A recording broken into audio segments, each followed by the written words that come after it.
Welcome back. It's a brand new season of CGL. This is just an absolute treat. These players are so damn good. The talent on these teams is undeniable. Everybody on every team right now is making plays. It's going to be an exciting start to the season, and it'll just get better from here on out. We're about to step to a whole new era of Overwatch esports. So much exciting action is happening here on CGL that you do not want to miss. Look who's starting it all off, it's Raven. No one necessarily figure out what is the right way to go just yet. What a nice roll through from Peyton. Just gonna solidify everything from Mythos. Does come back, and Arsario gets the mech, but I don't need a mech. I'll kill 4 anyway.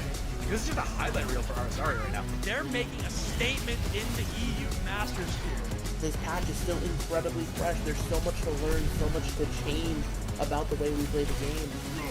SKC with the shatter is colossal. Let's get it going. Trades keep coming through. Laura's, you're going to be able to find these shots true. Idu on the overclock with 2. Here comes an animal immediately to the back. Fine skills, slicing and dicing their way through 2-3. So back and forth.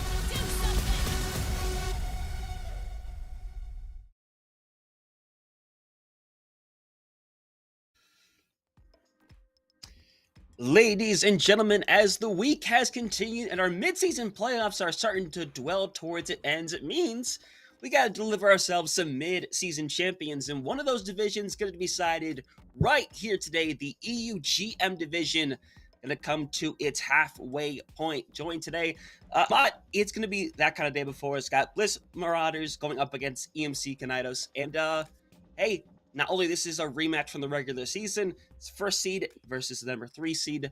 Should be a pretty action-packed match, considering last time went to 4 maps, nearly 5 maps between these teams. Absolutely, and you mentioned it. It's the first and third seed. First seed, of course, being Bliss Marauders, coming in here with a perfect record so far in the regular season up to week 4, and then entering the mid-season. Whereas our third seed, of course, Kinaidos, they have an almost perfect record. They're 3-1, and just like you said, it's a rematch. It's gonna be a bloodbath. I also want to give a little bit of leeway into the schedule of today. As you guys know, today is lots of grand finals happening. Okay, we have this EU game right now happening right here on CGL 1. And as you can see from the rest of the matches, we have 0907 versus the Flock a little bit later, just 30 minutes actually later, in fact. And we just have also Sort of Skilled happening tonight in the NA division against Low Ground Main for their grand finals. It's gonna be a very packed weekend as we get these grand finals situated and ready and produced for everyone for CGL. Yeah, 100%. That Sort of Skilled and Low Ground main match is going to be a lot of fun. That's going to be for the NA Masters finals. We our Shoes production crew actually went up against Sort of Skilled. Definitely a very tough team, so definitely one to watch later tonight. But of course, you got to figure out how both of our teams got here in this situation. Of course, only 4 teams making it through to the midseason here for the EU-GM division. Of course, Bliss Marauders taking down DYS Fracture in a map 5 situation, but Embrace getting 3-0 by EMC Kinaidos to get both of these teams to this situation. And of course, the prize of getting through this and winning this one, you get yourself an extra win, which getting that extra win right there, that is going to be highly important for seeding when it comes down to the end of season playoffs.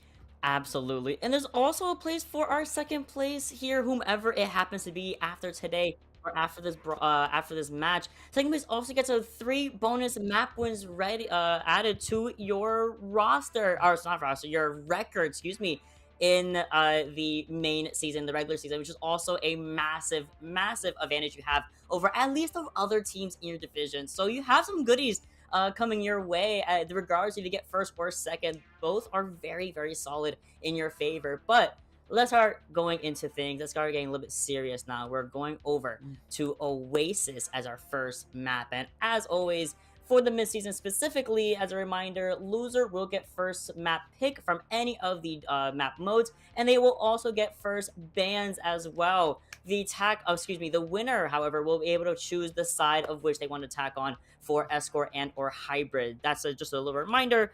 Bans cannot be repeated per team. Yeah, you've been here all week. You've been here for the last 4 weeks. We know what we're about now. Exactly, and this is one of the situations where it gives a lot of leeway towards the person that loses the round. So it really complements the idea of why we haven't seen nearly as many 3-0s as we kind of have throughout the regular season, and giving opponents more of an opportunity to kind of like dictate how the game goes. So when we go through Oasis, we could see a dramatic change of maybe the dive isn't quite working in their favor. Maybe they take it over to a place where you can kind of go through an all-out brawl and like take away a specific hero that can go against their opponents. So it's all gonna be about making those kinds of adjustments. But the conversation to have is, what do you do in that very first map when it comes to those bans? Because you don't necessarily have the most information in the world besides what you've seen from your opponent previously, which even if it only was 2 weeks ago, it could be completely different than what it was before. You're absolutely right. Teams are changing every single week, every single day, even. I mean, in the other divisions, you've seen teams that are the lowest seed getting insane upsets in the midseason and vice versa. So you can't really dictate what happened 2 weeks ago, 1 week ago, yesterday, at all. And as we go into Oasis, that also becomes a bigger issue. Only because of the fact that Oasis and all three submaps are so different in the regards of what comps can be played, what characters are strong, and speaking of characters being strong, the meta is ever changing. In pro play right now, we've been seeing a lot of Malga as of late, which is, well, it's Malga. But we've also been seeing some other shifts. We've been seeing the Hazard kind of come in and out. The Orisa has been a pick so far. Ramatra, it's very much been a tank, a very decisive meta in favor of the tanks, because of whatever tank you play, that's going to be the decisive factor of if you get that comp in your favor, if you have that win in your favor or not.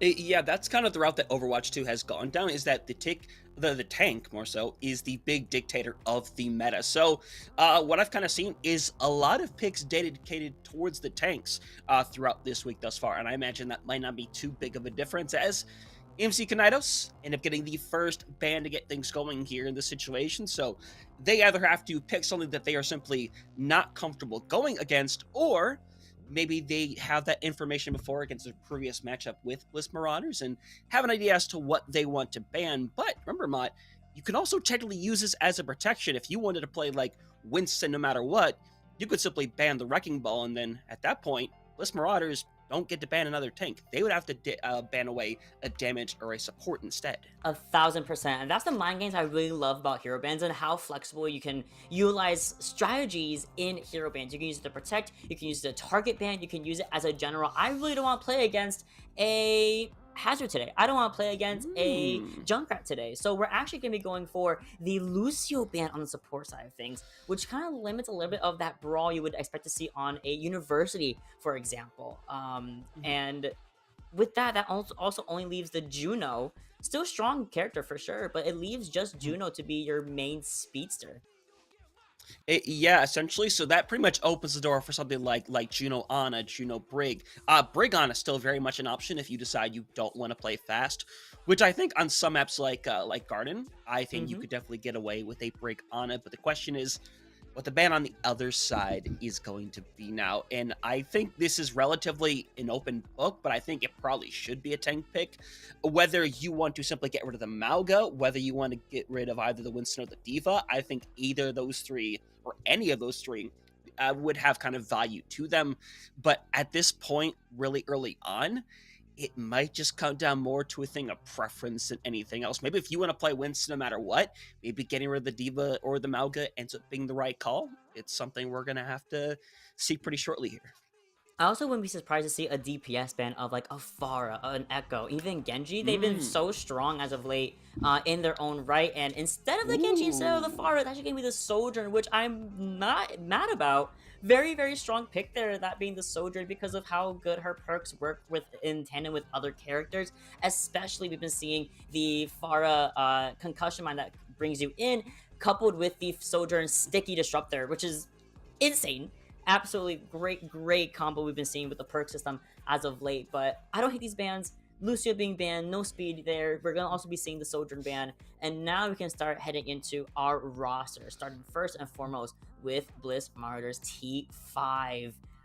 Here is, of course, our lineups. We have DJW, Attack, DPS, and we have Kill the Hog. Sounds okay.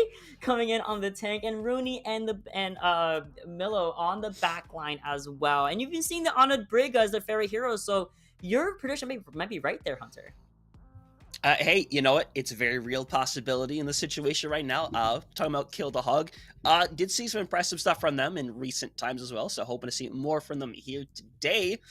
But we'll have to see whether or not the Honor Brig is going to come to fruition. I think it will at some point, but going to have to see how Rooney and Miller are going to perform together. But of course, got to see how the other side is going to perform into this situation. EMC Kinaidos coming through as that number 3 seed. Definitely a colorful cast of heroes waiting on the other side right here. As my English skills are going to get put to the test, ladies and gentlemen. We got Smarties and that is not fantastic. Snowflake. Okay, you are 100% correct. I had the list up and everything. I My got brain you. no worky, but my co-caster has my back, ladies and gentlemen. Smarties and Snowflake. We got Connor hanging over on the tank, and then of course Varied and Monarch on the support lineup. Of course, not the most like I said, not the kind of cast you're looking for when it comes to the heroes you currently have on the roster. But I mean, to be fair, all these heroes for the most part have been kind of finding use within that meta. I think most surprisingly, Symmetra making a lot of great appearances. Absolutely, especially on Control. That's kind of where she's reigned supreme for years and years and years, and with her added buffs, her added perks, it makes her even stronger as a candidate to, you know, take control of a point before anyone has a chance to blink and really react to what's going on here. We are staging ourselves over to Oasis. We have this big open area to secure a brawl. We can also go with a dive on this. I think that's where Oasis does come into play, where those two comps might be the strongest across all of the submaps on Oasis specifically. But here, I actually like it. You have the high ground, you have the open space, you have a little bit of area to flank around, to hide away. A lot of things can be going really, really well as we now lock in some of the characters we might be seeing on this first round.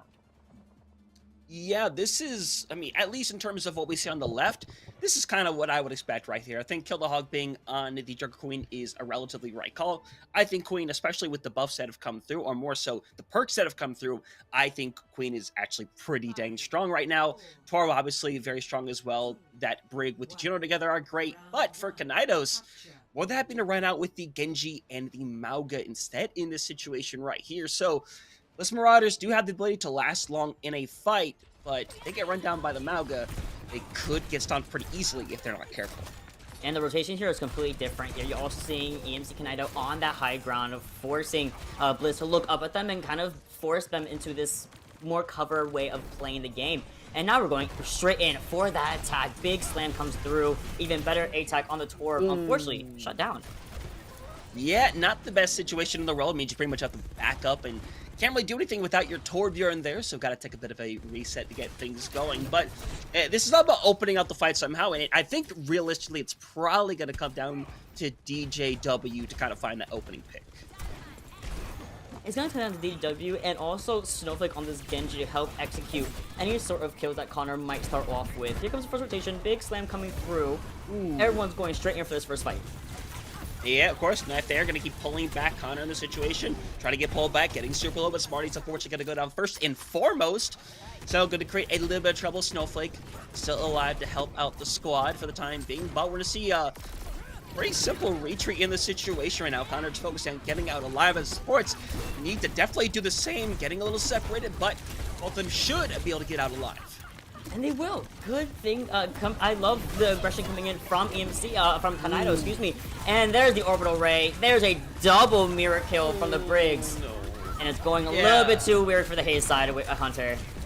Yeah, that fight is pretty much cooked as it is right now. It's all about kind of just stalling out at this point, but the stall, fortunately, is kind of already dead. That's kind of what happens when you get the support ults on that early. Roni is quite further behind in Kinaidos.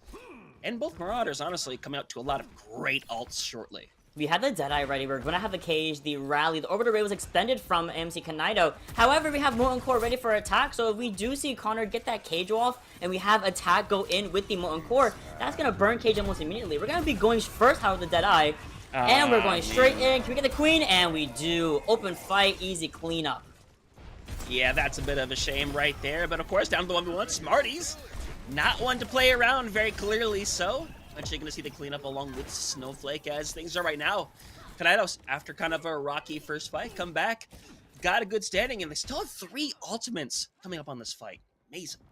And 3 dangerous ultimates at that. We only have the rally blade for Bliss Marauders T5. Rooney about to come up on their orbital ray as well, but Varied might be able to come and build it up almost at the same time as them as well. Rampage should be a good shutdown to at least the rally, maybe even the cage as well, but rally on deck for Milro as they start getting pressured out. The blade comes through, however, Hunter, and now we're seeing some colors. Ooh, yeah, and there is just one color flying, and it is currently red, ladies and gentlemen.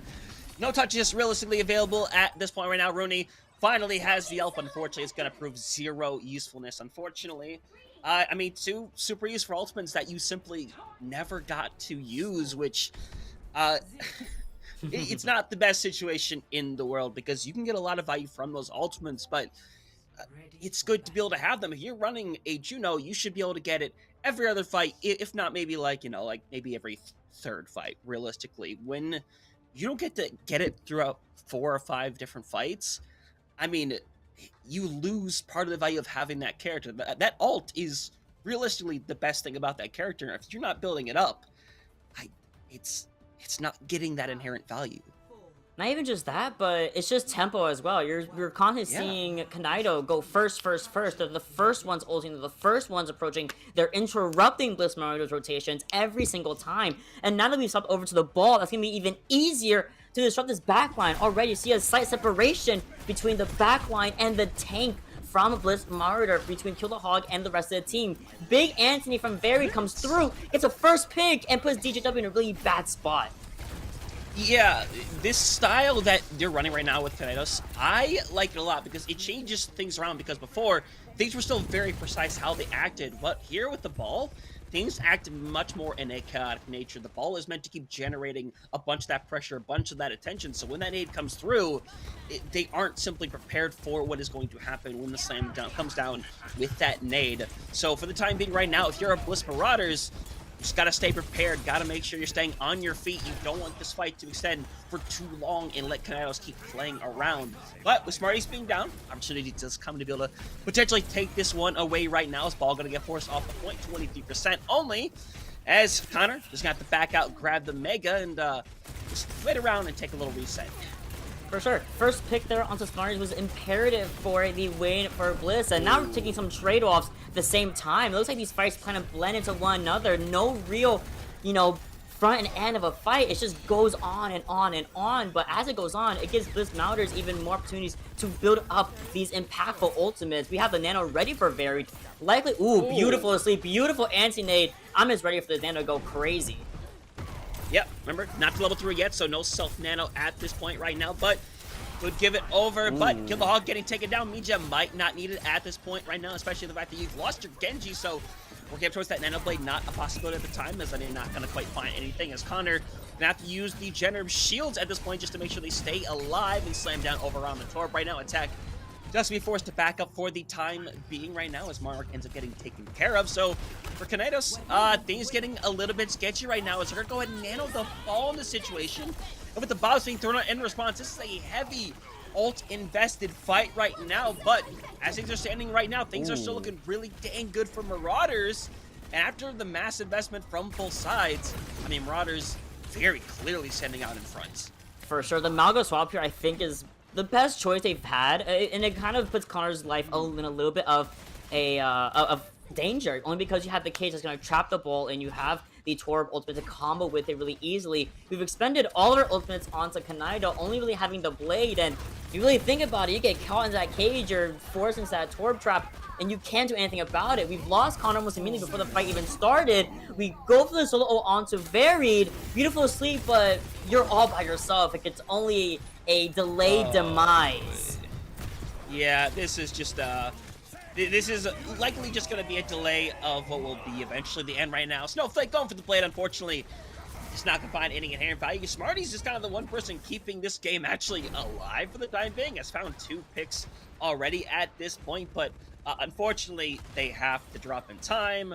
Will end up being booted back around, and unfortunately, so no one's going to make it back to the point. So we will go to our 3rd round. So kind of a show of dominance on both sides of the coin from the teams before us today, but now going to the one map where that Mago style is honestly going to be at its strongest. So at this point, now it's Kinaidos that have to have that reaction back.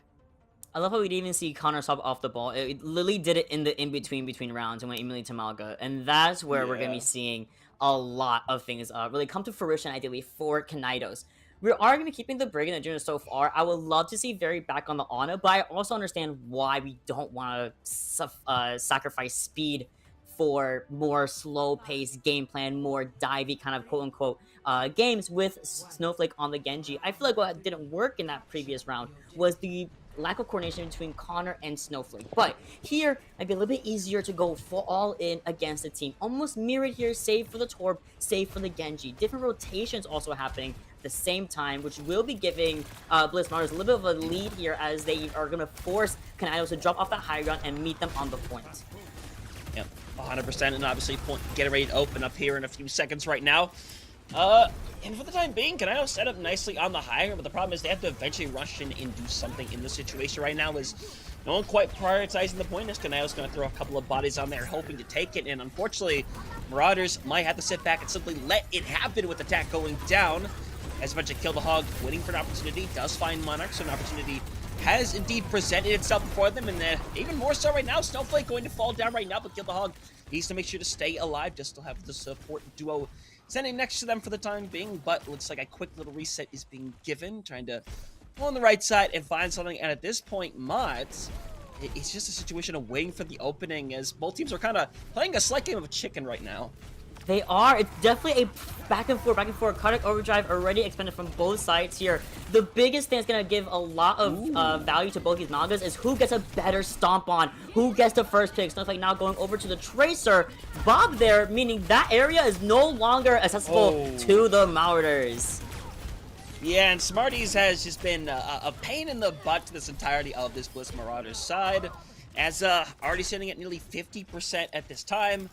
Lots of ultimates about to be on the line here, but Bliss Marauders seem to have the better set right now.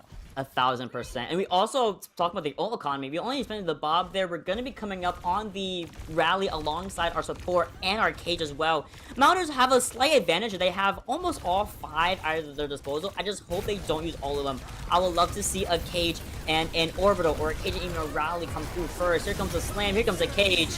And that's a lot of colors on my screen here, Hunter.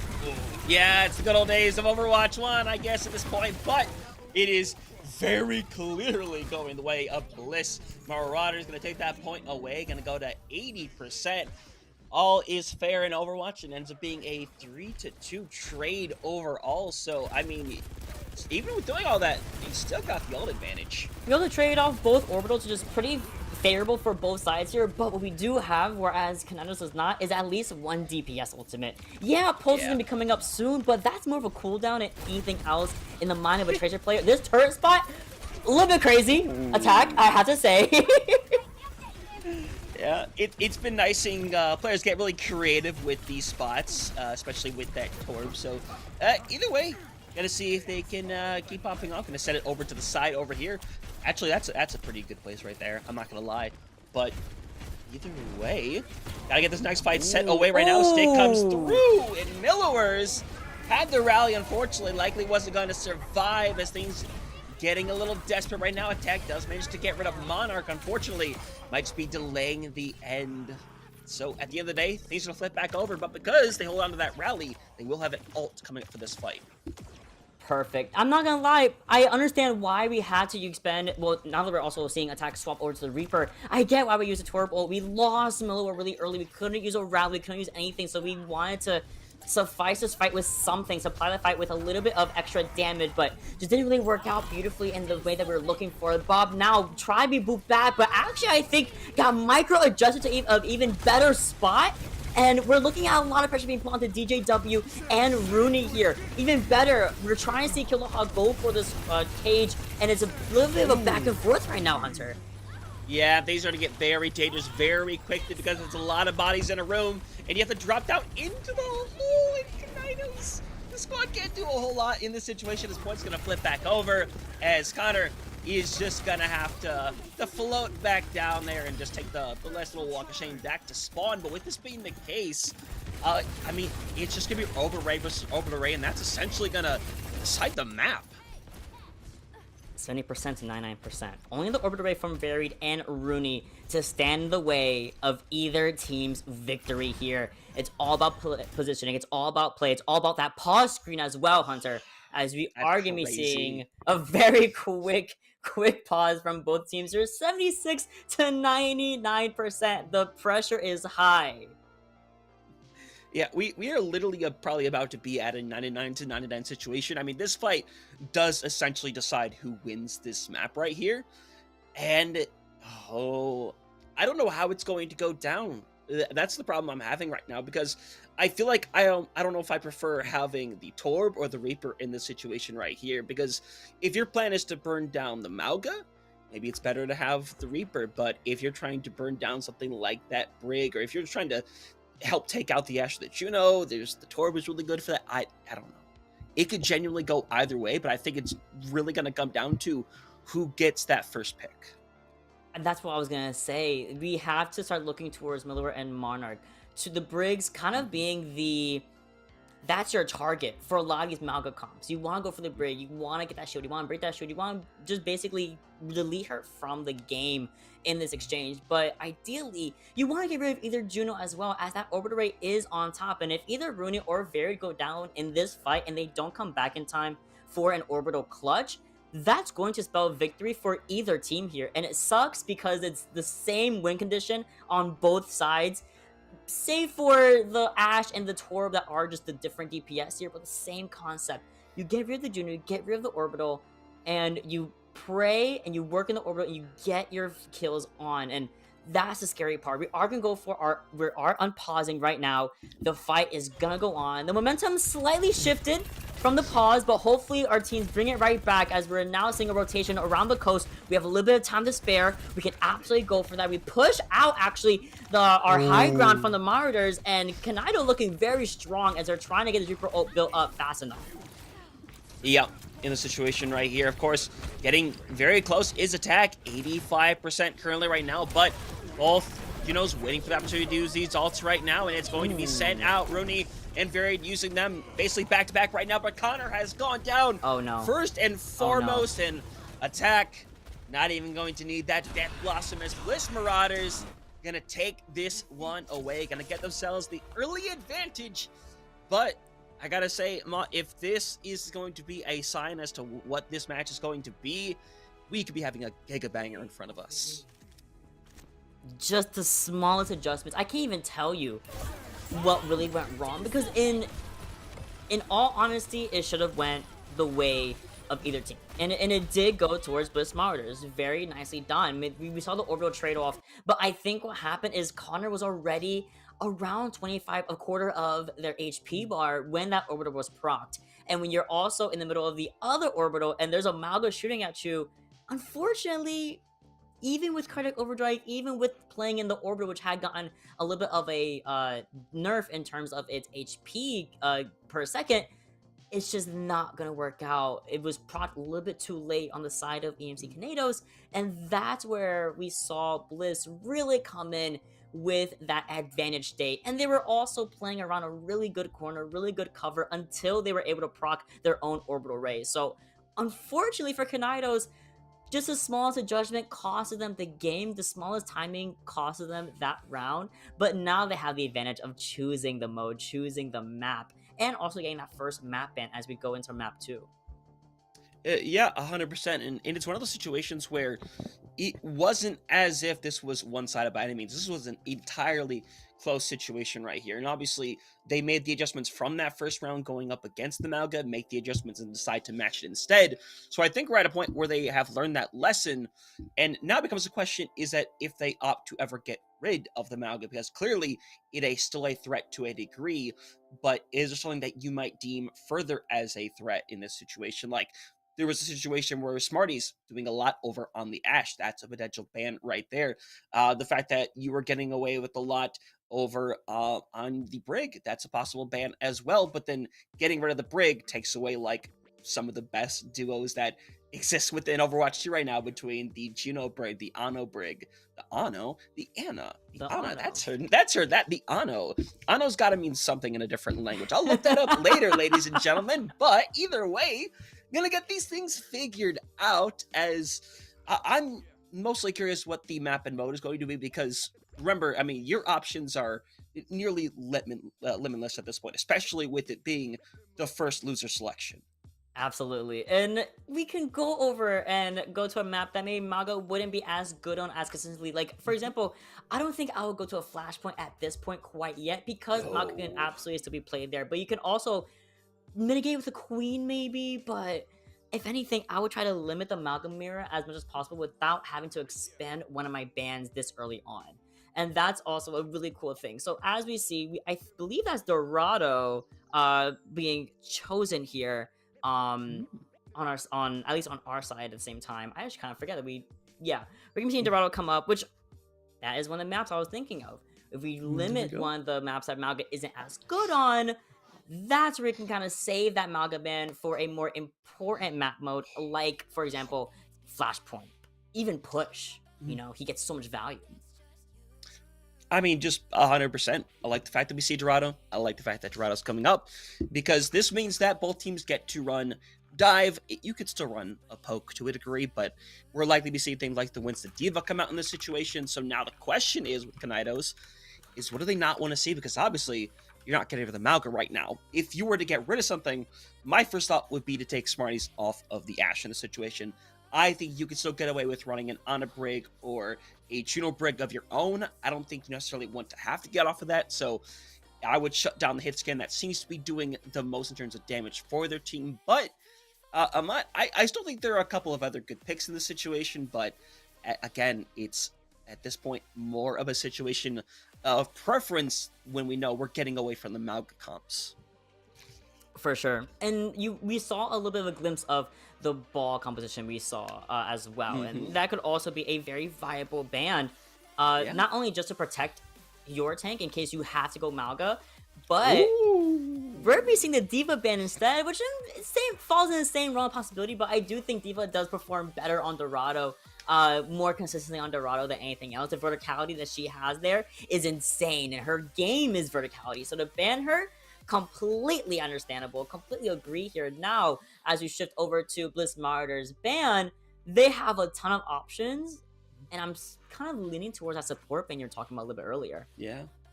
Yeah, because if you get rid of the Diva, I mean, as a tank main myself, when I don't have a Diva, I want to play a Winston. Let's be very clear, that's how it's going to go 9 times out of 10. You know, it's really nice to run with a Winston, things like a Genji, things like an Ana Brig. If there was one thing in that group that I would want to target no matter what, I would target the Ana in that situation. You get rid of the ability to get rid of the Nano Monkey, the Nano Blade, both that are obviously extremely powerful tools. If you ever had a Monkey dive your backline that is nanoed and then Primal Rages after the fact, I mean, you are never killing that guy. You are never going to do it. But I think between Ana or Juno could be good picks. You could get rid of the Brig, but I think Brig might be better service to ban at a later time in the series. Hunter, I am the backline that gets hit by Nano Monkey and then Primal, I fear. I know all too well. And we're right! We get the Ana ban. Let's go. I'm That's... still smart, ladies and gentlemen. I'm not washed quite yet. Not quite yet. No, we still have a couple of years on us. Don't worry. We still know what we're talking about. Trust. We are seeing the Ana ban, and just like you said, it limits a lot of capabilities that she does provide on Dorado first and second. Third, you can kind of change it up a little bit into more of like a brawl, so I wouldn't be surprised if you just see Juno Brig the entire time on both teams on Dorado, just because they're so flexible. It's actually kind of frustrating how flexible that backline is with almost any tank, almost any DPS. Now, we didn't see the Ashe ban, so I am kind of looking towards Smarties once again being a problem on the Ashe, maybe even a Widow. You know, both characters that do extremely well in Dorado, but I feel like their Ashe has just been the biggest pain in the other team's backside as long as possible. 100%. And Le Fish. Le Fish with Lilo de la Rosa. Le Fish. You know, funny enough, it'd be really funny if there was a Dorado in Dorado. But there is a fish called Dorado, but I don't think there is actually the fish, one of those on the map. It would have been the funniest thing if you put a Dorado in Dorado. It'd have been the funniest thing in the world, but I don't think there is. Blizzard hired which us. is hilarious. Just saying. Honestly, though, that you had the obvious joke right there. It's crazy. Look, Pecado Fresco, and these are all that's a red snapper right there. Don't know what that is. I don't eat fish. Excuse me. I really don't like fish. Actually, I live off the Great Lakes. I eat fish for a living, essentially, but not these kinds of fish. No, I mean my whole my family's Dominican, so they love their red snappers and everything. And I'm like, I can't do it. I can't eat the fish. It tastes like fish. I can't do it. But The fish tastes like fish. Fish, I can't. The smell, the taste, it makes me literally like I can't do it, unfortunately. But what I can do is look and analyze these compositions. Oh, classic. Bliss Marauders going for something a little bit confident, a little bit funny, a little bit non-meta, and EMC Kinaidos going for something a little bit more you would expect. Tactical. I'm sorry, I read mental that. warfare. Mental warfare. That's crazy, and it oh my gosh. I can't believe that. Look at the comp. Look at the comp. It's the anti-Winston comp here, Hunter. Man, they really saw the Diva banner. It's like, all right, bet. And now Connor immediately has given up. You know what this means? They're just gonna just try to walk up, aren't they? Yeah. Just gonna walk up around. Like, what other choice do you got? Why wouldn't you try to walk up all around? And you have a Bastion that's just going to be putting a lot of pressure on, would put a lot of pressure on Winston. Hence why Connor goes over to the Orisa, gets walled off with the hazard wall there. Thankfully gets fortified out, which not really what you want to see, but there's no wall on Kill the Hog at the moment. Spin array expended. Oh, they're fighting in a small little alley, which I think benefits the defenders more than the attackers. Before Smarties got picked up, I would have said I beg to differ, because right now they're just worried about getting progress on this cart right now, which I think is perfectly fine with. You get that thing over to there, which means you don't have to worry so much about pushing the high ground anymore. But problem is, you didn't really find a whole lot of value in there besides the push, so I don't hate it, but that means now, oh my god. Yeah, I think also just because they were all in that one small space, they weren't looking at DJW, but DJW was looking at them, you know?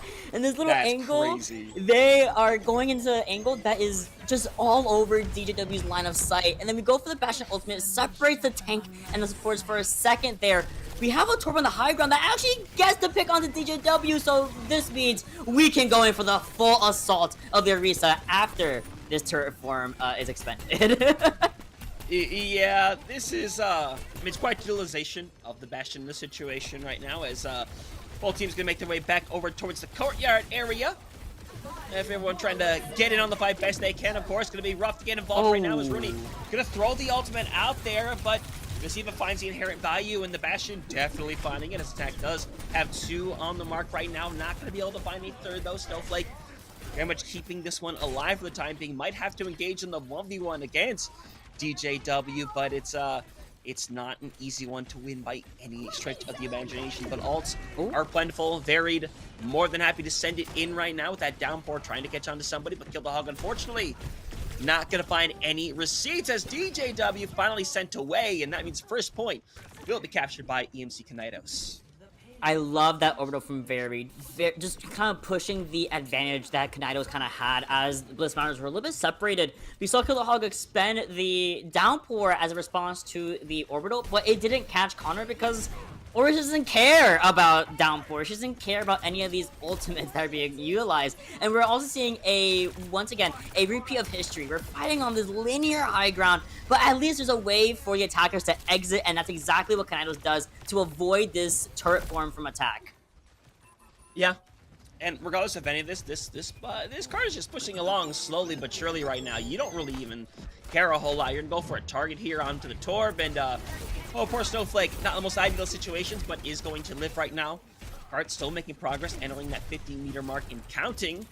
And for the time being, while I like what Bliss Marauders are doing, there's nobody besides, just your hazard that can go down to the point and get back up very in a healthy manner. Eventually you get rid of Smarties, you can jump down on the cart, but now they've all committed down, and Snowflake just says, let me just throw that out there because why not? That found absolutely no value elsewise. No one was looking at this Torbjorn. Snowflake's getting so much free value. DJW tried their best to at least look at the man, but this Torb has been so good. I mean, yeah, we traded off for the support here from Rooney, and like you said, the Torb ultimate didn't really get too much value. It circled around DJW, but they slid out kind of for free, but then you look into the barrel of Torb's gun, you kind of just explode. Yeah, I'll be honest, this probably shouldn't be working for Kinaidos, but the fact it is honestly kind of amazing right now. Bliss Marauders have a comp that can work for this, but I gotta be honest, at this stage of the game, I don't know how much more I would be dedicated to this Bastion. I think it personally has kind of lost the luster just a little bit in this situation, especially with already nearly getting forced back into the spawn room. Of course, you're coming up on a couple of amazing ults right now, primarily varied, about to be able to match Rooney here when it comes to that orbital ray as attack. He's going to sit back further and further, speared back. I mean, lucky to still be alive. Connor Moment also equipping the spear perk here at the same time as they go back and they charge it up, go for it against DJW, who's proc open with the overclock, finds buried early onwards, and again, only going to be allowing Bliss Marauders to push back the attackers over to this big open area once more and stop the car for what feels like the first time in about 3 fights. Yeah, and now things get a little dangerous as Downpour. Oh. That is, oh, come on now. Had the golden ticket in front of you. Connor does get taken down though, so that does pretty much end the fight right then and there. That is, you know what? That's never a combo I really thought of before. Hazard and Bastion. It's not the most practical thing in the world, but if it hits, I mean, what do you do about it, you know? It's like that one gif for you of a guy that looks up in the sky and he's like about to cry because something's coming in. That's exactly what I feel like whenever I saw that, whenever I get hit by that ultimate personally. But Attack just got jumped by Snowflake, like, my bad. So we're gonna be losing that front lane power for a bit from Bliss Marauders as we see attackers now coming in with that aggression. Terror Surge online. Honestly, screw that. All 5 ultimates pretty much online here, and Bliss only really has the orbital. We have the Terror Search go straight against the side of Connor, finds DGW instead. Big opening pick here. I mean, I like it. You're basically just trying to boldly kill the hog and keep them out of the fight, which is only going to aid Kinaidos even further. But Monarch, unfortunately, has gone down right now. You just walked into a high HP Bastion. Not exactly what people want to tell you to do if you want to survive a team fight. But eventually, these are coming to fruition for Marauders right now as things seem to be cleaning up very nicely as Kinaidos unfortunately invested very heavily into that fight and end up getting a diddly squat for it. Smarties kind of got caught between a rock and a hard place with that hazard while they try sliding out, but I think just by property is forced them outside of their little lower area there. And that first pick was really important for Bliss Marauders. They've have been able to shave off about 1.5 minutes, 2 minutes from this initial push clock that Kinaidos came in with on third. And now we're being a little bit sneaky, going for the top side rotation. And I'm pretty sure they're going to try to go for the downpour into artillery cannon once again for the Marauders. Oh, they walled off Connor. Now they go push in with the aggression. I love this ultimate, but the downpour is even better said and utilized. Yeah, it's unfortunately kind of cooked already as it is right now. Only 2 bodies remaining. They get put in jail, essentially, and they're going to get slashed away at. And unfortunately, I mean, no one's realistically getting back in time in this situation right here. You could try, you could run. Unfortunately, it's not going to result in anything. So the finish line for Bliss Marauders is very much set in place. They know where they need to get to, but at the very least, hey, we saw the adjustments come through from Kinaidos. They managed to push to this point in the first place after having some early on struggles. So at the end of the day, I mean, can't be too mad about the progress you've made. The match chat is going absolutely haywire down there. Honestly. Hilarious stuff. But to an extent, yeah, Bliss Marauders is playing some more niche picks here. I mean, the Bastion made an appearance. Actually was there the entire time, surprisingly enough. They opted to go for that combination of the downpour and the artillery cannon multiple times, which had some success, some failures, some a little bit in the middle. But I feel like what really benefited Bliss Marauders is that third objective. Their composition simply works much better in those tight and close spaces, a little more like a brawl atmosphere than Kinaidos' than own Kinaidos' composition here. Now, we're already seeing Snowflake go over to a Torbjorn, at least on the defense side of things. Smarty is not playing around, sticking with that Sombra, Monarch, and Varied. Didn't really cover them all too much, but they have been phenomenal on that backline so far that we were able to see the push into third pretty consistently. So I'm sorry, I can't. They're so funny. We're forcing rush. Low-key, we're cooking though. Both teams are cooking very well. Yeah. No, I'm liking it a lot in the situation as Oh, buddy, no one is willing to change their ways. You can ask them over and over and over again, but no one will ever learn. As Attack still out on the Bastion, still could find some inherent value, to be honest with you. You don't exactly want to go down and dive away out of Bastion, and also, JJW isn't really going to have someone that can oppose them too heavily. Of course, Snowflake and Smarties can kind of pot shot away over and over again, but if you get caught with the wrong headshot, it's not a dang thing you can do about it. So either way, I don't know. At this point, I'm curious the direction things go, but for the time being, Bliss Marauders just trying to inch that cart forward. I like how slow they're also playing. They're playing for the cart. They're also playing for DJW to get a first pick here, but Smarty's all over DJW like white on rice, always knowing where they are, when they're shooting, making sure they're not going to get their head cleaved straight off by that Widowmaker, who's just now getting some extra positioning. And there we go. The opening I was talking about, Snowflake getting a little bit too big for their britches, gets called out by DJW. Yeah, and this is kind of an opposing story to what we saw earlier, how we kind of had to see the adjustment from Kinaidos earlier. Bliss Marauders just literally pushed the cart, and they're already in the courtyard, ready to go and do their things. So at this point, it's going to take a couple of really good picks, especially getting rid of DJW, who's constantly being an opposing threat right now. His attack is currently sitting at 1 health. Rooney experiencing a little bit of trouble right here, but you've got to find an actual pick if you're going to find any ability to actually take this fight as sights come online. And DJW has an opportunity to get to the shooting range in the situation, but Snowflake, unfortunately, not going to be able to help out their squad in this situation here, but Very thinks this is still a winnable fight. Unfortunately, it is soon leaving that realm of imagination. It is a 2v4. Connor is going to invest even further. Unfortunately, while they're kind of going back and forth a little bit, the rest of the Kinaidos team still has to get here right now, trying to cause separation, trying to protect Attack, literally body blocking for their Bastion. It is eventually gonna work out, but the rest of the squad is starting to return. They're starting to return, but they're going to start staggering in one by one. Kill the Hog still alive, trying to get this block off. But the rest of the team for Bliss Marauders are starting to come back from the spawn and actually proc both of the rallies here and the overclock from Kinaidos. They get walled off. They're not even in the fight anymore. And now there's a lot of this blue in this kill feed here, Hunter. Yeah, and it's going to keep going that way, unfortunately, for Kinaidos, though. We're going to have a couple more touches over on this point right now, and I like it because at the very least, even though it's going to be really hard to pull back this fight, it's not necessarily a thing where you have to right now. You are taking more and more time away off of what they're going to need for that second in that third point. So while it is going to come to an end right now, I mean, that's a slightly worse time bank than you had originally if you were Kinaidos. And at the end of the day, you managed to build up back some of your ults part of the way. So there's a couple of silver linings there. 1000%. We're going to have that... the downpour and the artillery cannon once again available to kill the Hog and Attack. DHW coming up on their sites at the same time. Only thing kind of lacking on both sides here is support ultimate. Kinaidos a little bit lagging in the sense of DPS and tank ultimates with the Terror Surge and the Dragon Blade, but that's a-okay. They can start spinning those back up as soon as possible. Attack, DHW proccing open the sites, but it gets cancelled out almost immediately by Connor of all people, and this card only now has been remembered by the side of Bliss Marauders.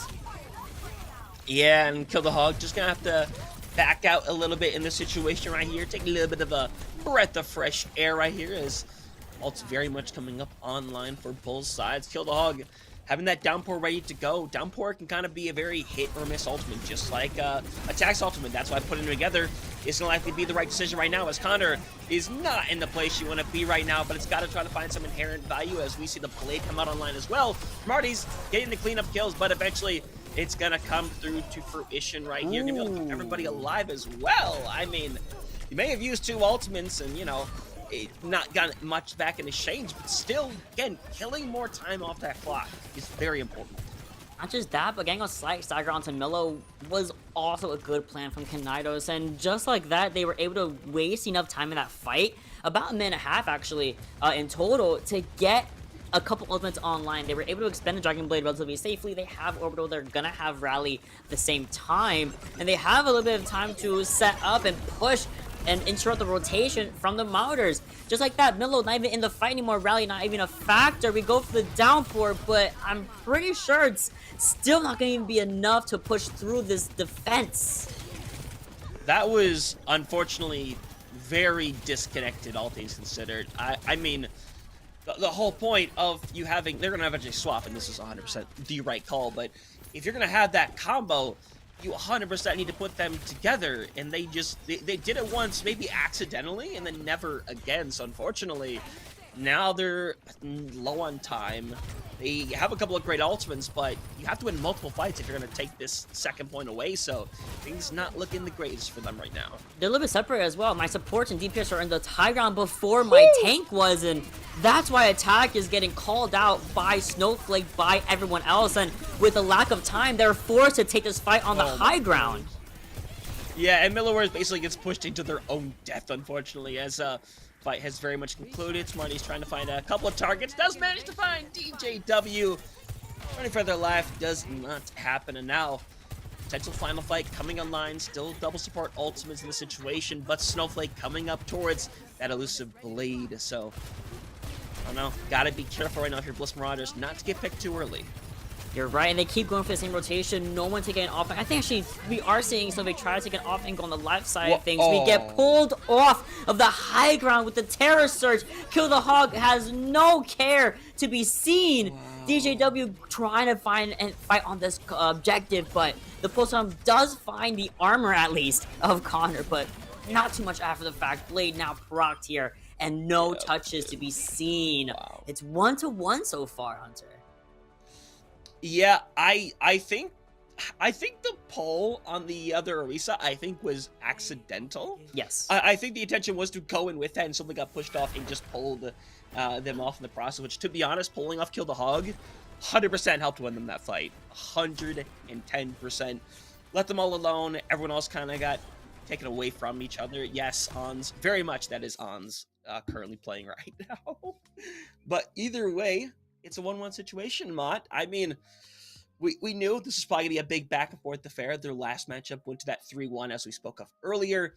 So clearly both teams with the ability to take maps off of each other, but it's a different scenario between the regular season to now, because the regular season before, the maps weren't in there, you know, they didn't get to pick their maps. In this situation, clearly, at the least for Kinaidos, being able to pick the map is very much playing it in their favor, but at this point, it's going to be who can last longer, because at this point, this is definitely going to be a battle of endurance at this stage of the game. 1000%. But speaking of endurance, our team needs a little bit of a break before they get into this map 3, before they decide, at least for Bliss Marauders, where they want to go and who they want to ban first against Kinaidos, who look like a very flexible team to go into, which makes the bans even harder to utilize. But in the meantime, we're going to a very quick break. Be right back with map 3.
Ladies and gentlemen, it has already been a back and forth affair trying to decide who our EU Grandmaster Midseason champions are going to be, who's going to claim that extra win on their season and give themselves a potential advantage going into the playoffs later on into the season. But for the time being, it's a 1-1 situation. Both teams very much showing their chops, and I think showing what they seem to be very comfortable on and what they might seem to be not very comfortable playing against. But this is why it's very interesting being in the mid-season here, because, again, it is the loser's map and mode choice. So while we saw Kinaidos take full advantage of that with their pick of Dorado, now I gotta see Bliss Marauders try to do the exact same thing here with New Junk City. This is what I was, thinking about as we were in the break screen. Where are they going to go next? Because the other things we have open are, of course, we already used control by default. We already went through escort. We had, hybrid. We had flashpoint activated for us and push. And of those three modes, do you really want to go back to an escort-esque with the hybrid? I wouldn't personally. With flashpoint, at least, if we get the correct bans in, and albeit my mind immediately goes ban Malga because he's still pretty strong here, there's some flexibility. You can also get a popular ban as of late when we see the CGL during the CGL mid-season. A lot of the most popular bans have been actually on the support. A lot of people have been banning the Juno or the Kiriko onto Flashpoint from what I've noticed, and for good reason. Those are some very strong characters on this map, so to see a support or even a tank ban, I wouldn't be that surprised. DPS, I feel like, is a little bit more nuanced. They can kind of flex with whichever character because New Junk City is pretty flexible in the DPS side of things. So the Genji can come out, the Echo. This isn't Servaso, so I wouldn't say the Pharah, but some points can be good for Pharah here. Ooh, they've locked it in early. We're speedrunning this, Hunter. We got the Orisa ban already on lock for the Bliss Marauders. This is, I think, one of the best calls you could make. In terms of if you're choosing a tank, I think getting rid of Orisa is the right call. Because one, now they can't bound the Malga in the situation. Two, now they don't have an alternative to running into the Malga with. Because if you're running into the Malga, you saw before, their choice was to go over towards the Orisa instead. Now, that is no longer an option. So now the question is, are you going all in with trying to help yourself with what you want to run, or do you want to try to hamper them a little bit? Do you maybe get rid of the Juno in the situation, try to force something along the lines of the Lucy Kiriko instead, or the Lucio Bap? In this situation, I would personally target Juno just because I think it would hit them the hardest, but you could make that same argument with something like the Brig as well. So I'm curious if that's the case. I mean, if you ban a damage, I mean, maybe you kill Bastion, maybe, but that might have just been a Dorado situation. It might have just been a little bit of an experiment, and it worked out. Funnily enough, the attack Bastion went kind of crazy for a good minute on Dorado, but I'm not confident that's gonna be the ban here. I mean, if you're gonna go for DPS, and Ash or something would be really good too. But oh, my baby girl, they got my baby girl Hunter. Kiriko not gonna be played here on Flashpoint, and again for good reason. In the grand scheme of things, but as we look back on the comps having been played, especially the backline, it has been the Ana Brig, the Juno Brig, the Brig Ana. We haven't really seen the Kiriko make an appearance. I think the ban was either to protect, well, at that point you're banning second, but point is, I think the ban of the Kiriko is just as a safety precaution because of the map itself, not quite targeted to any one person or composition. I think this is a fair statement. The only thing I could say in response to this is that there's every chance in the world that this means that Kinaidos want to come out on a Juno. Yep. That is what that screams to me, is that you want to get rid of the ability to even have a cleanse, to them having a solution to stop you, which would make the most sense in my book. Not that they haven't had success on the Brig, but I think obviously having the Nano for your Malga is an amazing thing. I think the fact of having the nade in general, without having a cleanse ready, means you can burn away a Malga. The Malga can't use that cardiac overdrive. So I think that's the route they'll probably go down, but I have been wrong many times before, and I am prepared to do so here once more. At the same time, not even just can you get the Ana nade off, you can also get a Rampage pretty safely. And Queen, Ooh, I love seeing me a good queen map here for my Australian queen. But we all can also see with the queen, you might also be seeing the double speed because that has been pretty popular as of late with the Lucio and the Juno both pretty much being open to be played here. And ooh, I am liking what Rooney and Miller is playing right now. The the Brig on versus the more, I guess, is this sound like I say classic, the classic Brig Juno? Like, this is so sad. At this point, I think it's fair to call it classic. To be fair, I think at this point you would classify on a Brig more as classic if we're comparing the two. Oh, for sure. But in terms of Overwatch 2, I think this might be fair to define them as two of the most iconic duos in terms of supports. All of you BAP Lucio lovers out there, get away. It's 2025. That's not a thing anymore. Yeah, that doesn't get over exist. it. Baptiste is not a real hero. Let it go. But either way, fight has begun with the dash coming through from Connor, who's going to get instantly naded, and with no cleanse to help out, Connor's still getting a ton of care in the world, and oh my goodness, just took literally took an army of bullets and lived to tell the tale as Snowflake gets the 3-piece. That's not okay. Crazy. I am so sorry. This is the analysis right now. Naga's not okay. Cause I just saw 4 heads turning and shooting at Connor the entire time. Anti-nated. We procced the cardiac overdrive for the lifesteal as we were shooting Kill the Hog. And right in the back where no one's looking, Snowflake is killing everybody. And now I think this means Bliss Marauders has to start looking around and being a little bit safer, playing a little bit more together in this brawl with the Mei and the Reaper. But look at this. Again, no one's looking at Snowflake. Snowflake is going in and putting a lot of pressure on the DPS. Gets out for free. And this fight's still happening in this closest space. Yeah, and as it gets closer and closer, it's very much already in final fight territory. Remember that that percentage ticks up very fast here over on Flashpoint right now. Kill the Hog gets stunned around right now, and they're going to be used on Kill the Hog, though, to be able to keep these going around right now. As Smarty's getting swept away, is going to stop things temporarily, but it's not going to stop the onslaught of Kinaidos that are hoping to clean this thing around, take a very simple first fight here. With that being down the drain, it's just going to be Kill the Hog going on the point. And that's going to be a pretty clean one there for Kinaidos to get things away right here. And on the bright side, only have to expend the one ultimate. And hey, don't got to worry about the nano anymore either. Exactly. And when Rune gets a self nano at the same time, that's also going to be really important here. But first point going over to Kinaidos in a really dominating fashion on first objective. But as we've moved over to a little more of an open space, this might be where Bliss Marauders comes in and gets a little bit of advantage, is what I would say, until we get a beautiful slam into the Dragon Blade. Yeah, that is, I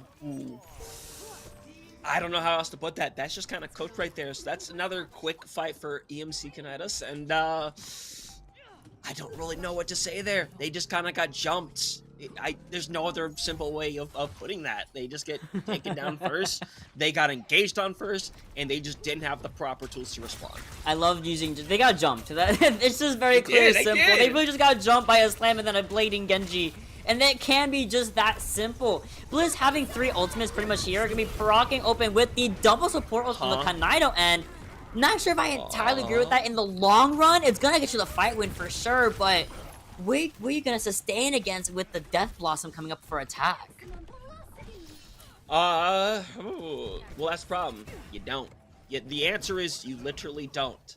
Because Connor is going to have to play this very smart, because attack with what's being used here, if attack isn't able to kind of get around and find a way to kind of sneak in and use it, it's going to be really hard to not telegraph it. So if Connor is smart and manages to time this well with the slam, you could get rid of it, but attack is likely going to find the most value within that first second of that Death Blossom. So I'll be honest, it's kind of something we're going to have to wait and see to happen in this situation, as are you going to go in deep? But unfortunately, it's not finding any value at all. But Mott is continuing on right now. Attack still more than happy to hang around, and so is Smarties, who's been putting on that workhorse attitude out throughout the entirety of the day, and it looks like it's already going to be a 2-0, and Kinaidos may have just found the cheat code. They might have just beaten Bliss at their own game here. Bliss Marauders going over to the Diva now. Attack did proc open with the Death Blossom, but unfortunately just wasn't able to get that stomp into Death Blossom connection that you typically want to see with the Malga. One of the biggest things about Malga is if you get that stomp off, and it is impactful, that's where you win your fights with the follow-up from your DPS. Going up to the D.Va to help mitigate the pressure of these pellets from Smarties and Connor, I agree with, but you have a cage in this small enclosed space, and also the objective itself. Bliss Marauders have a little bit of a fight to go through. Ooh, almost gets body blocked, but goes back into the open space. That is crazy. Also, just solo grabbed a D.Va. That is, that's not the best idea in the world. I don't think it's going to work out that great either, but point is going to lock in their favor. Blade is ready to go, and there's no defense back in the world, so could be seeing the dash coming through. Has helped to get rid of 2 right now, hacking and slashing away. The D-Mac D.Va going to be, oh boy. You never love to see this. This is going to be devastating. Slight stagger, I think. Yeah, it's a couple of seconds behind. Merciful. It's a good stagger. Good job. Yeah. It's kind of merciful, to be fair. Yeah, wasn't as we've seen some egregious staggers on this channel. Oh god, some egregious ones. I still remember the Fry winner one from Overwatch League. Oh my god. What I did want to say is what Connor did was actually it was very confident, very brave, and it worked out where he actually body blocked the team from going and moving with Rooney's orbital, and they was able to push everyone back outside, and that's where that cage really got a lot of value. Bob extended right on top of Smarties, forced to rotate early on, and this gives them a new angle against attack. And Bob. Yeah, and Smarties has to like dedicate their life to. Also, Very just got.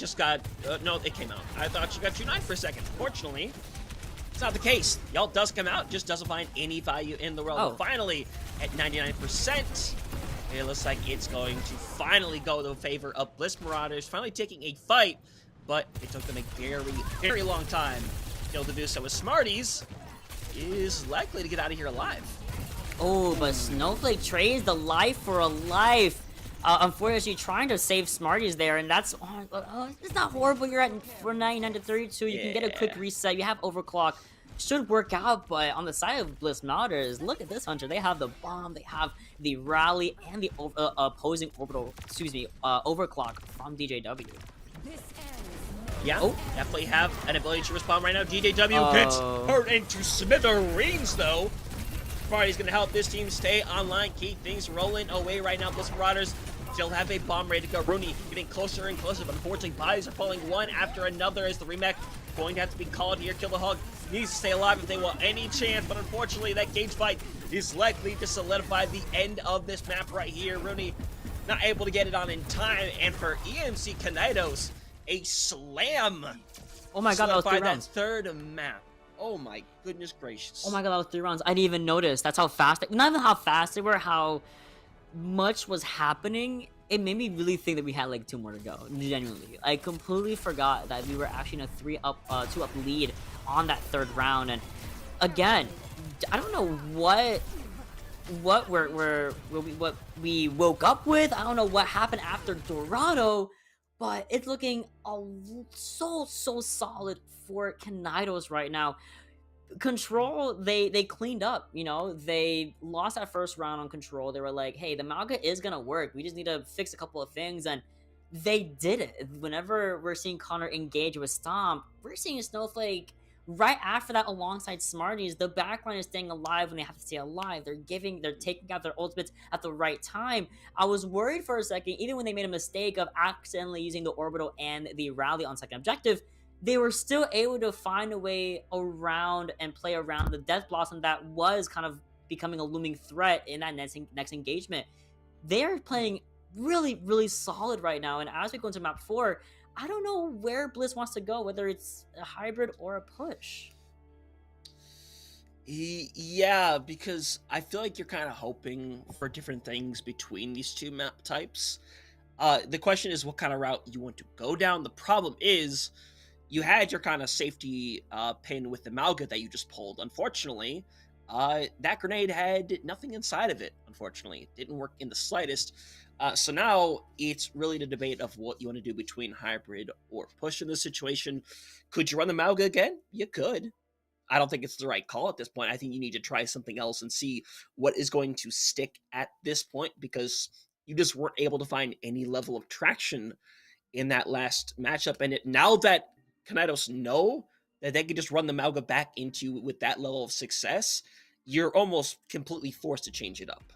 1000%. And I would almost argue I would actually want to go to a push. And oh, look at that. Actually, we actually do see push be selected for our map 4. It's gonna be New Queen Street, which of the map pool, I believe it has everything, all 4 maps as an option. I would almost want to go Colosseo, as I've heard from other Malga players that that's not their favorite Malga map to play on, because that's how long everything is and how long it takes for you to actually engage with Slam. But New Queen Street kind of has the same thing, at least on the first objective. But if you find those short angles to play around, especially as you move around that first bend, as you move and rotate towards statue, that can kind of be where Malga is viable to play in if we want to see the Malga continue to be played on New Queen Street. Speaking of, you know, heroes, the bans. We've seen a couple of solid ones so far.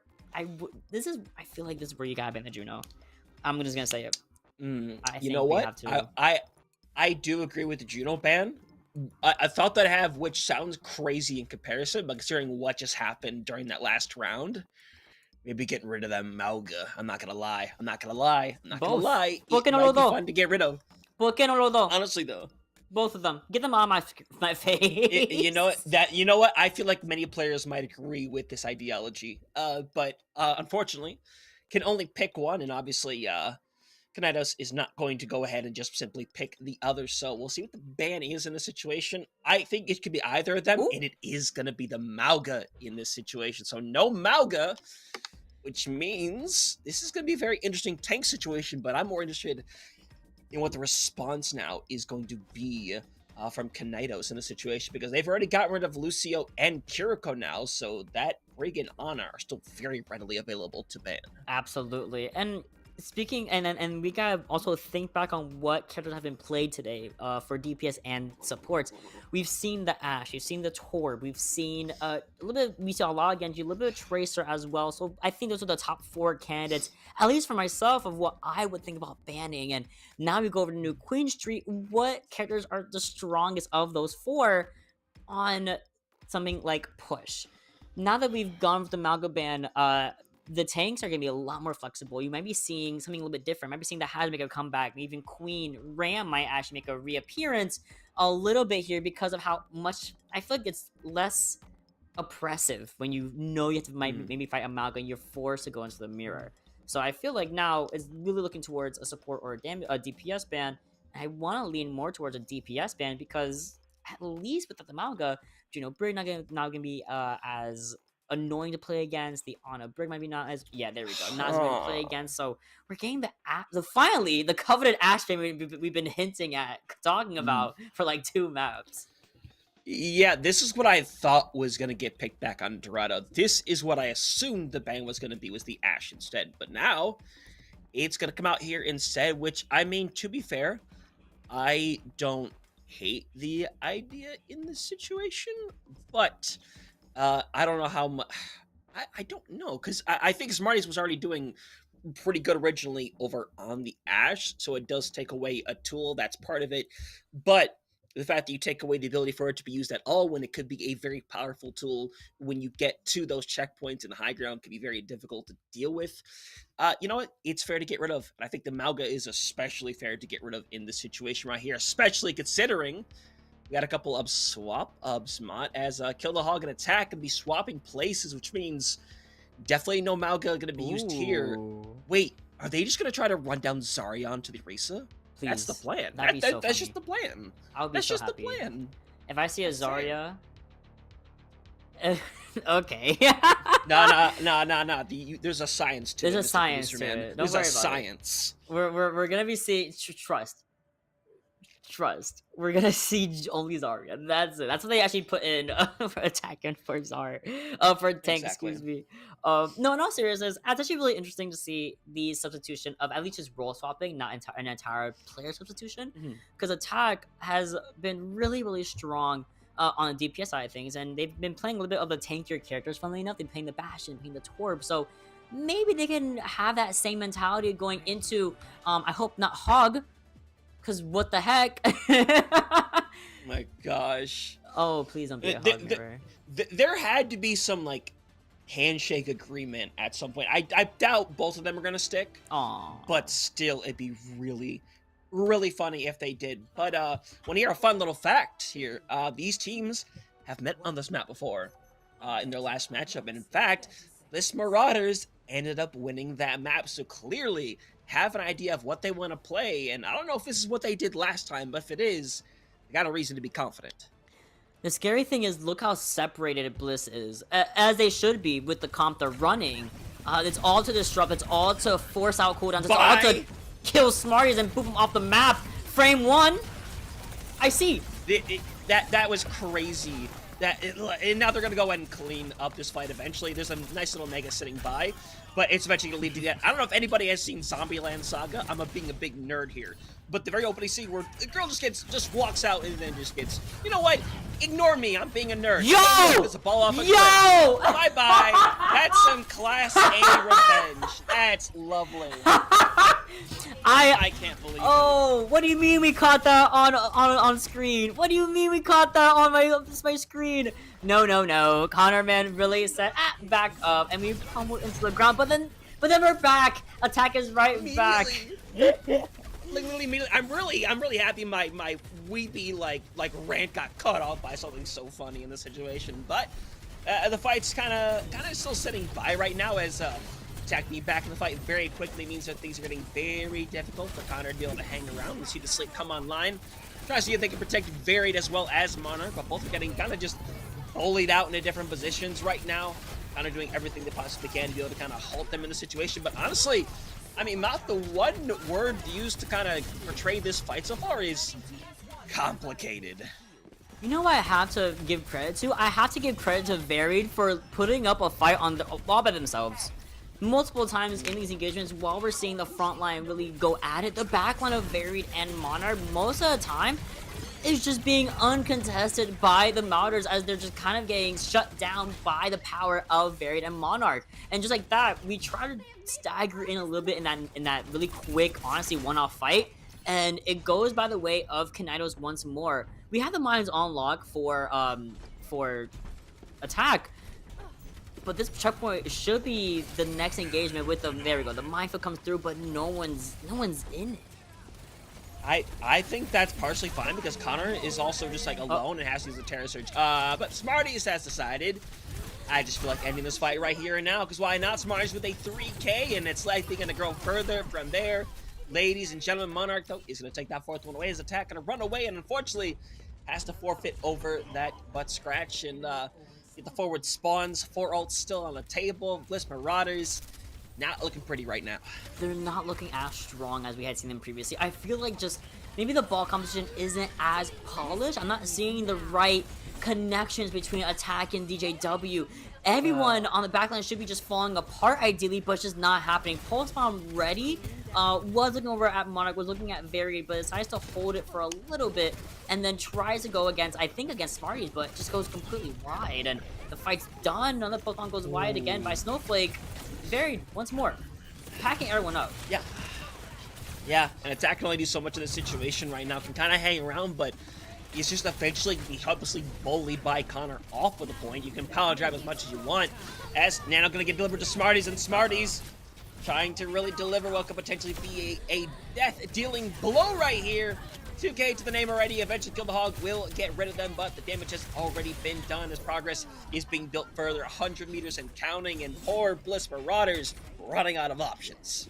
They have one option, that being the Orbital Ray, as in EMC Kinaidos literally doesn't have anything besides a really good Anthony that could be the victory against the Orbital Ray, but they gotta do it fast because this Orbital Ray is going all the way down this area. No one is. Oh, they're out of there, Hunter. They sped out so fast I didn't even see him use speed ring. There's not even a speed run on their team. What am I talking about? They just left. They just literally said, "Nah, we don't feel like it, bud. We want to get out of here." Nice little sleep. And a nice little aid in the fight further as we're going to head over to the Mercy in the situation. I don't know how I feel about that. Not because of it's a Mercy in general, because it is just going to be supporting Kill the Hog, but unfortunately Kill the Hog is already dead as cars moving along slowly further and further and further. Smarties with a 3K and these mines. Maybe not mines to help out the team, but it could be a celebration in mind for the squad, and it 100% will be. EMC Kinaidos going to take it away 3-1. Midseason champions for EUGM tier get an extra win and get a heap of confidence on top of it. And not only that, they get a whole extra match point win added to their record. And now coming in second place, Bliss Marauders are going to be getting three map wins on their record for their second place earning. So honestly, regardless of really the placement, both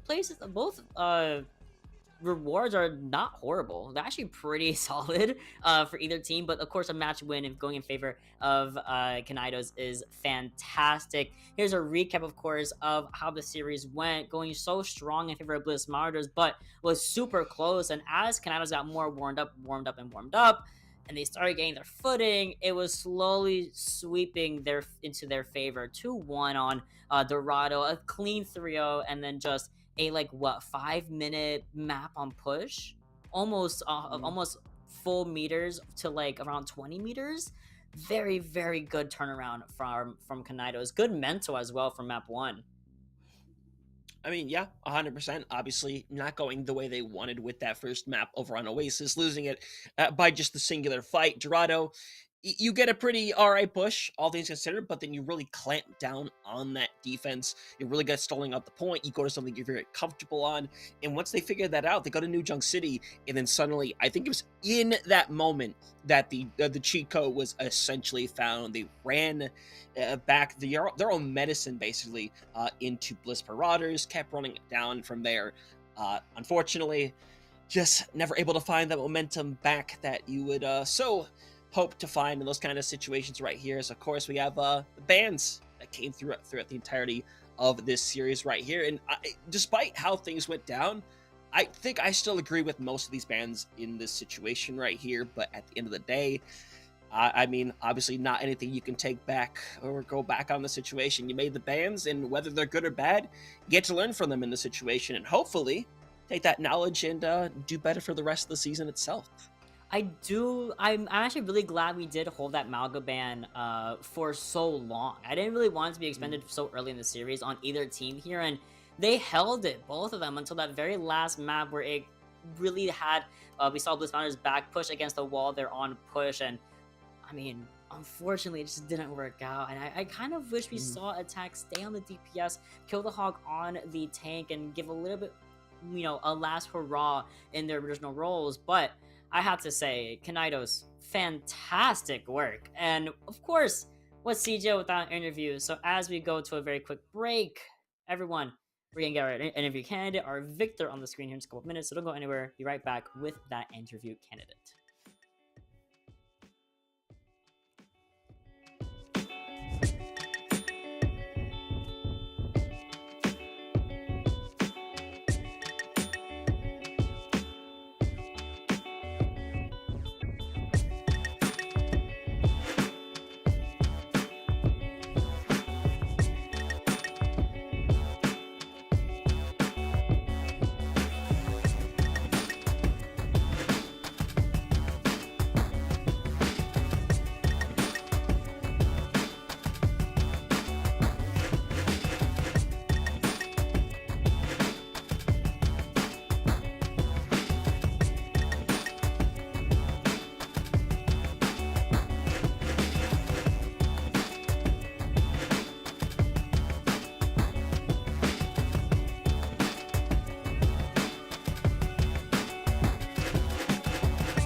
Ladies and gentlemen, welcome back once more to a conclusion to the matchup before us. Ended up being a 3-1 victory. EMC Kinaidos taking away that win in the mid-season finals up against Bliss Marauders 2-5.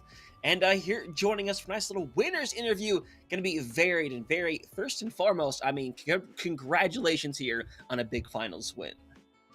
Yeah, thank you. Was a fun game. It was definitely a fun game to watch and cast over in this situation. Obviously, y'all just had a match with Bliss Marauders not too long ago, either a week or two ago, where unfortunately the situation was reversed. It was a 3-1 in favor of Bliss Marauders. So, I mean, just going into today, what was kind of the mindset going to this matchup of trying to go against a team that, unfortunately, a short time ago had your number? To be perfectly honest with you, I am more of a fill player for this team, so I didn't play the last CGL game against these guys. I've played other CGL games for this team, but I didn't know much about this team going in, other than they had a Mauga Queen player. But as far as I know, my team had strategized a bit to play against these guys. No, for sure. And as a substitute player, can you give us a little bit of insight in, how the team was really feeling after that first map on Control? Because I know it was so close, super, super neck and neck, and Bliss Marauders came up out on top. So what was, as they went into map 2, what was the team kind of feeling like? What was the energy happening as we transitioned into the map 2? I think because the map was so close, everyone was still pretty positive. I mean, both, like, all 3 points were, what, like 99, roughly. So like we weren't getting rolled, I feel like, so everyone was still pretty positive. Yeah, I would 100% agree in that situation. Definitely a close one, but it started becoming not very close going into that third map where y'all just went on Mauga and essentially made the decision to run it down. So if the choice to kind of play down that Mauga, was that already locked in, or was that simply a decision of trying to simply use their best weapon against them? I think we just knew they had a Mauga player, and Connor Lawman is very good at Mauga, so... And also Mauga comp means I get to just sit there on Juno and just hold left click on him the whole time, so... Not too much input from me. No, I love that. A real glimpse into like the life of a support player. Like, yeah, my Mauga's there, Yeah. I'm shooting them, they're fine. They should live this. There were some moments where Connor really did egregiously live a lot of engagements that I think he really shouldn't have, but I think that's definitely kudos to you in the back line with your other support. So congrats on that, by the way. For at least my final question, I do want to wonder, as we move back into the regular season, week 5 approaching, what are the expectations as you get back into the swing of things? Well, to be perfectly honest with you, like I said, I'm like more of a fill player. I played like all 3 roles for this team, like main support, flex support, and hit scan at some point. So I'm not like hugely versed on what they're gonna be playing, but I know we like Orisa because Connor plays a lot of Orisa, so hopefully we get better play that comp a little bit more. Makes complete sense, but obviously we'll have to see how that goes down with the rest of the season for you and the squad before you. But before we let you go and celebrate and get things all taken care of, if there's anybody you want to shout out or anything you just want to say personally to the audience, we're gonna open up the floor for you to be able to do so. I guess to Fifi on our team, who drags me into Phil anytime they need someone to play support or DPS. It's always fun to play with these guys.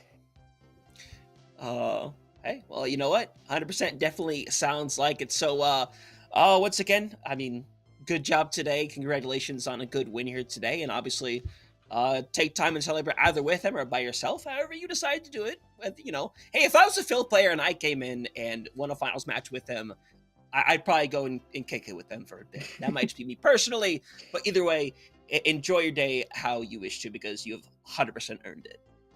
Thank you. Yeah. Thank you so much. Well, Bye-bye. Bye. What a sweet, I love, very calm little grand finals interview. Just like, yeah, I was just healing, I was just doing my thing, and Connor was the star of the show. I love it. I was just hitting my silly little left click button. My little left click button, maybe a little bit right click, I lock on a little bit faster, a little something. I love it. But that is the end of this set. We have now seen one grand finals, but there's a lot more happening.